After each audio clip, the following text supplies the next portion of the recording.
ನಮಸ್ಕಾರ ಸ್ನೇಹಿತರೆ, ನಿಮ್ಮಲ್ಲಿ IT ಡಿಪ್ಲೊಮೊ ಇಂಜಿನಿಯರಿಂಗು ನೀವು ಮಾಡಿರೋಂಥ ಹುಡುಗರು ಯಾರು ಇದ್ದರೆ ನೋಡಿ, HAL full term apprentice call for ಮಾಡಿದ್ದಾರೆ. ಒಳ್ಳೆ ಸ್ಟೈಪೆಂಡ್ ಇದೆ. ಇಂಥ ಕಡೆ ನಾವು ಅಪ್ರೆಂಟಿಸ್ ಮಾಡಿದ್ದೆ ಆದರೆ ತುಂಬ ವ್ಯಾಲ್ಯೂ ಇರುತ್ತೆ. ಇವತ್ತಲ್ಲ ನಾಳೆ ಕೆಲಸ ಸಿಕ್ಕೇ ಸಿಗುತ್ತೆ. ಇದರಲ್ಲೇ ಜಾಬ್ ಆದರೂ ಆಗ್ಬೋದು, ಹೇಳೋಕ್ಕಾಗಲ್ಲ. ನೋಡಿ, ಯಾವುದೇ ಕಾರಣಕ್ಕೂ ಜಿಗುಪ್ಸೆ ಪಡ್ಕೋಬೇಡಿ ನೀವು ಹುಡುಗರು. ಇವತ್ತಲ್ಲ ನಾಳೆ ಒಳ್ಳೊಳ್ಳೆ ಕಂಪ್ನಿಗಳು ಬರ್ತಾ ಇದ್ದಾವೆ, ಸಿಕ್ಕೇ ಸಿಗುತ್ತೆ. ಆದರೆ ನೀವು ಜಿಗುಪ್ಸೆ ಇಲ್ದಿರ ಮುಂದೆ ಹೋಗೋದನ್ನು ಯೋಚನೆ ಮಾಡಬೇಕು ಹೊರತು ತಂದೆ ತಾಯಿರ ಮೇಲೆ ಡಿಪೆಂಡ್ ಆಗೋದು ಅವೆಲ್ಲ ತಪ್ಪು. ಯಾಕಂದರೆ ಓದಿಸೋವರೆಗೂ ತಂದೆ ತಾಯಿರ ಜವಾಬ್ದಾರಿ.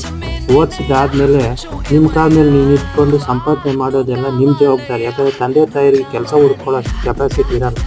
ಓದಿಸೋ ಜವಾಬ್ದಾರಿ ಎಷ್ಟು ಅವ್ರಿಗಾಗಿರುತ್ತೆ ಹೊರತು ಕೆಲಸ ಹುಡ್ಕೊಡೋ ಅಷ್ಟು ಕೆಪಾಸಿಟಿ ಅವ್ರಿಗಿರಲ್ಲ. ನೀವು ಹುಡ್ಕೋಬೇಕು ಅದನ್ನು ನಿಮ್ಮ ಒಂದು ಬುದ್ಧಿವಂತಿಕೆಯಿಂದ. ನಮಸ್ಕಾರ. ನೋಡಿ.